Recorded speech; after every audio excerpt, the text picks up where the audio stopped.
Canto 4. A heavy peal of thunder came to waken me out of the stunning slumber that had bound me, startling me up as though rude hands had shaken me. I rose and cast my rested eyes around me, gazing intent to satisfy my wonder concerning the strange place wherein I found me. Hear truth. I stood on the steep brink, whereunder runs the dolorous chasm of the pit, ringing with infinite groans, like gathered thunder, deep, dense, and by no faintest glimmer lit it lay, and though I strained my sight to find bottom, not one thing could I see in it. Down we must go, to that dark world and blind, the poet said, turning on me a bleak, blanched face. I will go first, come thou behind. Then I, who had marked the color of his cheek, how can I go, when even thou art white for fear, who art wont to cheer me when I'm weak? But he, not so. The anguish infinite they suffer yonder paints my countenance with pity, which thou takest for affright. Come, we have far to go, let us advance. So entering, he made me enter, where the pit's first circle makes circumference. We heard no loud complaint, no crying there, no sound of grief, except the sound of sighing, quivering forever through the eternal air. Grief not for torment, but for loss undying, by women, men, and children sighed for so. Sorrowers thick thronged, their sorrows multiplying. Then, my good guide, thou dost not ask me who these spirits are, said he, whom thou perceivest. Ere going further, I would have thee know, they sinned not, yet their merit lacked its chiefest fulfillment, lacking baptism, which is the gateway to the faith which thou believest. Or, living before Christendom, their knees paid not aright those tributes that belong to God, and I myself am one of these. For such defects alone, no other wrong, we are lost. Yet only by this grief offended, that without hope we ever live and long. Grief smote my heart to think, as thus he ended, what souls I knew of great and sovereign virtue, who in that limbo dwelt suspended. Tell me, sir, tell me, master, I began, in hope some fresh assurance to be gleaning of our sin-conquering faith. Did any man, by his self-merit, or on another leaning, ever fare forth from hence and come to be among the blessed? He took my hidden meaning. When I was newly in this state, said he, I saw one come in majesty and awe, and on his head were crowns of victory. Our great first father's spirit he did withdraw, and righteous Abel, Noah who built the ark, Moses who gave and obeyed the law, King David, Abraham the patriarch, Israel with his father and generation, Rachel, for whom he did such deeds of mark, with many another of his chosen nation.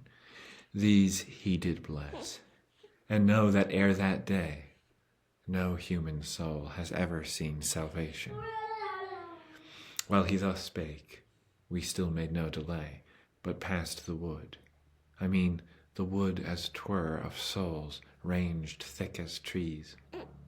Being now some way, not far from where I'd slept, I saw appear a light, which overcame the shadowy face of gloom, and made a glowing hemisphere. 'Twas yet some distance on, yet I could trace so much as brought conviction to my heart that persons of great honor held that place. O thou who honorest every science and art, say, who are these whose honor gives them claim to different customs and a sphere apart? And he to me, their honorable name, still in thy world resounding as it does, wins here from heaven the favor due to fame. Meanwhile I heard a voice that cried out thus, Honor the most high poet, his great shade which was departed is returned to us. It paused there and was still, and lo, there made toward us 4 mighty shadows of the dead, who in their mien nor grief nor joy displayed. Mark well the first of these, my master said, who in his right hand bears a naked sword, and goes before the 3 as chief and head. Homer is he, the poet's sovereign lord. Next Horace comes, the keen satirical, Ovid the 3rd, and Lucan afterward. Because I share with these that honorable grand title, the sole voice was heard to cry, They do me honor, and therein do well. Thus in their school assembled, I, even I, looked on the lords of loftiest song, whose style o'er all the rest goes soaring, eagle high. When they had talked together a short while, they all with signs of welcome turned my way, which moved my master to a kindly smile, and greater honor yet they did me. Yea, into their fellowship they deigned invite, and make me 6th among such minds as they. So we moved slowly onward toward the light, in talk 'twere as unfitting to repeat here, as to speak there was both fit and right. And presently we reached a noble seat, a castle, girt with 7 high walls around, and moated with a goodly rivulet, o'er which we went as though upon dry ground. With those wise men I passed the 7-fold gate into a fresh green meadow, where we found persons with grave and tranquil eyes, and great authority in their carriage and attitude, who spoke but seldom, and in voice sedate. So here we walked aside a little, and stood upon an open eminence, lit serene and clear, whence one and all might well be viewed. Plain in my sight, on the enamelled green, all those grand spirits were shown me one by one. It thrills my heart to think what I have seen. I saw Electra, saw with her anon Hector, Aeneas, many a Trojan peer, and hawk-eyed Caesar in his habergeon. I saw Camilla and bold Penthesilea on the one hand, Latinus on his throne beside Lavinia, his daughter dear, Brutus, by whom proud Tarquin was o'erthrown, Marcia, Cornelia, Julia, Lucrece, and I saw great Saladin, aloof, alone.